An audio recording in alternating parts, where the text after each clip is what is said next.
Hey, salut tout le monde! Bon, aujourd'hui, on va parler PS6 et de la prochaine console Xbox, qui seront peut-être très chères, soit peu performantes d'après cet expert texte qui explique de façon simple et logique. Parce que oui, je pourrais tomber dans le jargon plus compliqué, mais je trouvais que l'article de jeuxvideo.com résumait très bien dans le jargon dans lequel que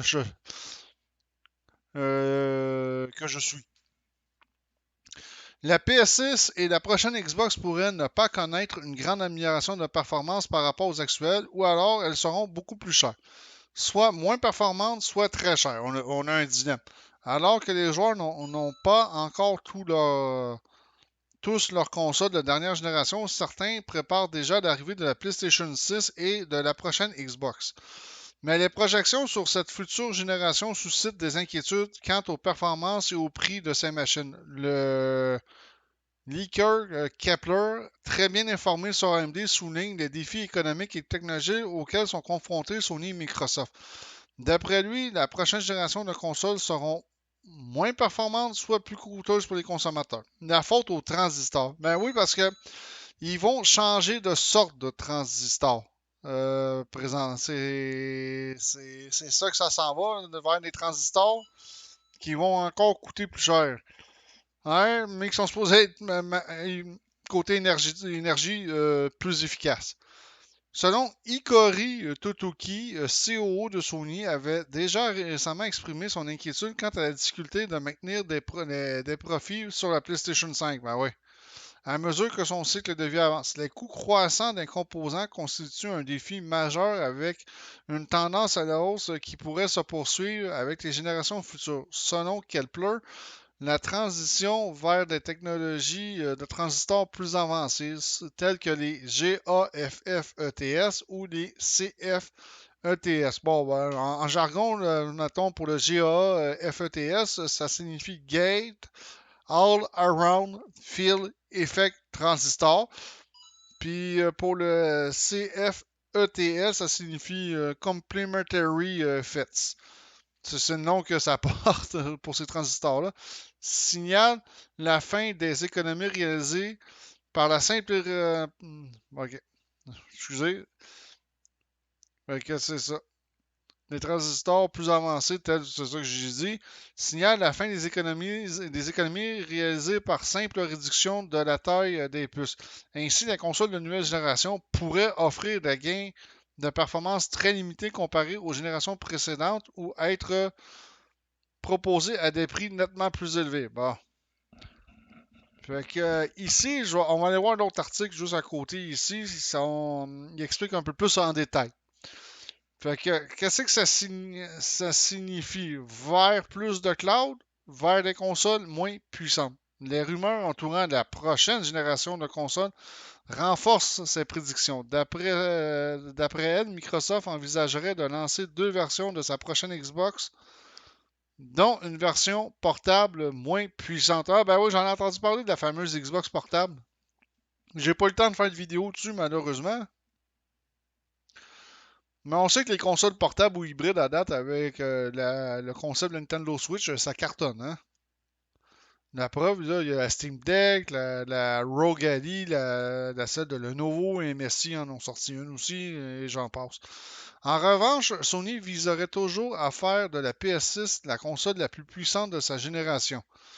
Cela pose donc des questions quant à la stratégie de tarification adoptée par Sony. Se retrouvera-t-on avec une console au prix démesuré par rapport au Xbox?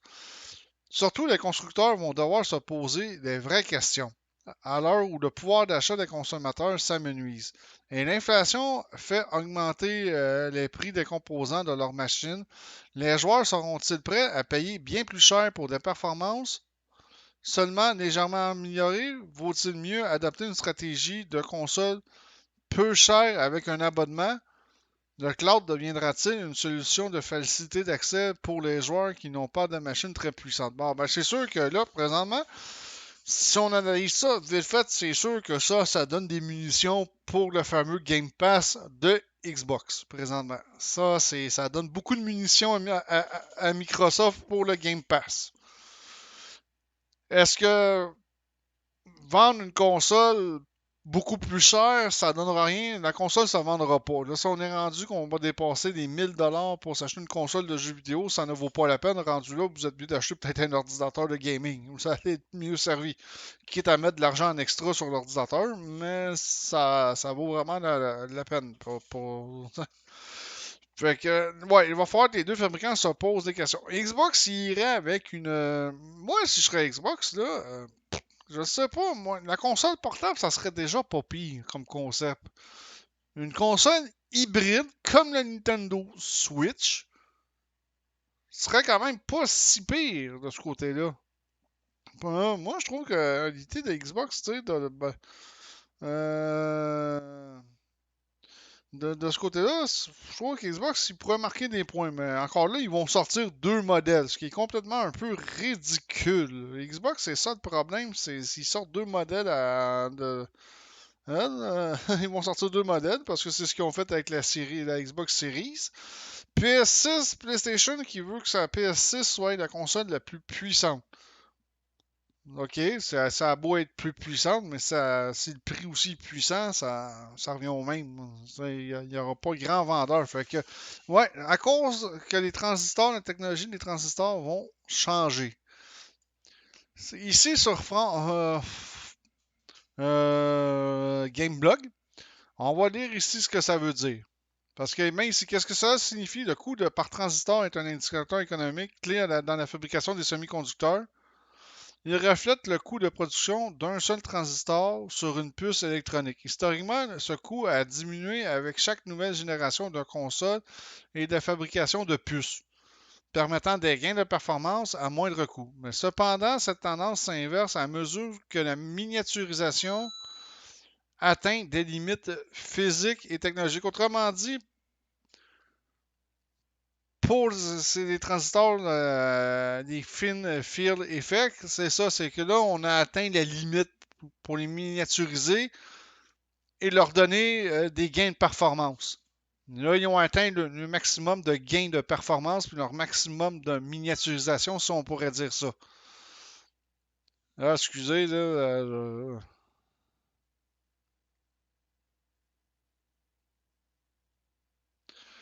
Bon.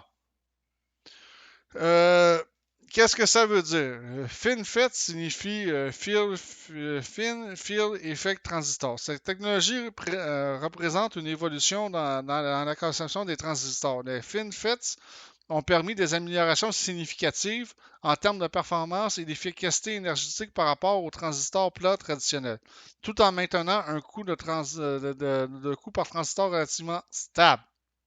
Mais que ça, c'est les transistors qu'on retrouve présentement dans nos consoles. Euh, de ce côté-là. Le terme GA, ben, ça je l'ai dit, Gate All Around Field Effect Transistor, puis l'autre aussi, c'est Complementary FETs, désigne les technologies émergentes de transistors qui visent à pousser la miniaturisation et l'efficacité encore plus loin que les FinFETs.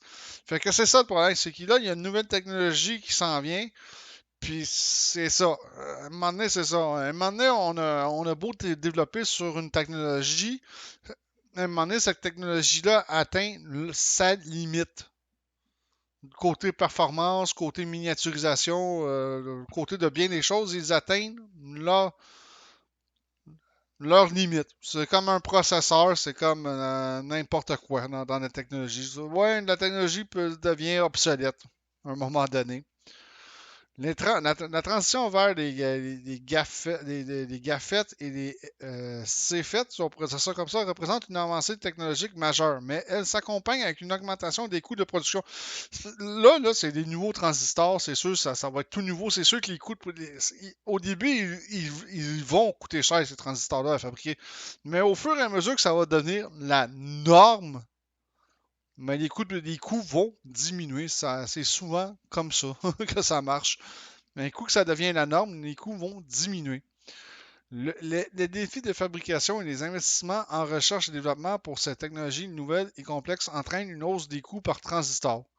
Pour les fabricants de consoles comme Sony et Microsoft, cela signifie que les futures consoles comme PS6 et la nouvelle génération de Xbox pourraient voir leurs coûts de production augmenter significativement. Cela pourrait se traduire par des prix de vente plus élevés pour le consommateur ou des gains de performance plus modestes si le fabricant choisit de contenir ses coûts. On en revient à peu près au même. C'est soit que les consoles vont se vendre beaucoup plus cher ou la prochaine génération de consoles sera peut-être pas terriblement plus performante que ceux qu'on a présentement. Et si ça s'en va vers ça, admettons, mais ça va laisser encore beaucoup plus de place pour le cloud gaming et le fameux service Xbox Game Pass. Parce que Xbox aimerait ça que tout passe par le Game Pass de leur côté. Autrement dit, on paye, que les joueurs payent un abonnement, on a le droit à une librairie de paye, ils offrent déjà différents types d'abonnements pour le Game Pass Xbox, mais c'est sûr que le joueur paye un abonnement par année, il peut jouer, il a accès à une librairie de jeux. Fait que là, c'est un problème. Mais tu sais, là, faut pas se leurrer. Là. La technologie commence à sortir présentement. On est en 2024. Sony ne prévoit pas s'en lancer sa PS6 selon eux autres avant 2028. Ça laisse quand même. 4 ans, c'est pas gros, mais ça laisse quand même une marge de manœuvre. D'ici là, c'est à savoir peut-être que le prix de ces transistors-là vont peut-être baisser, on ne le sait pas. C'est sûr que Xbox, lui, il se fait aller la grande gueule qui veut sortir sa nouvelle Xbox Series en 2026 pour couper, pour contrecarrer Sony. Si Xbox fait ça, c'est sûr que là, il risque de se planter. Xbox devrait se tenir tranquille, continuer à développer des jeux sur sa Xbox Series présentement. Yeah. C'est tout ce qu'ils ont à faire, c'est ça, c'est de développer des jeux. De toute façon, les consoles présentement, ils ont en masse de puissance pour faire rouler des jeux.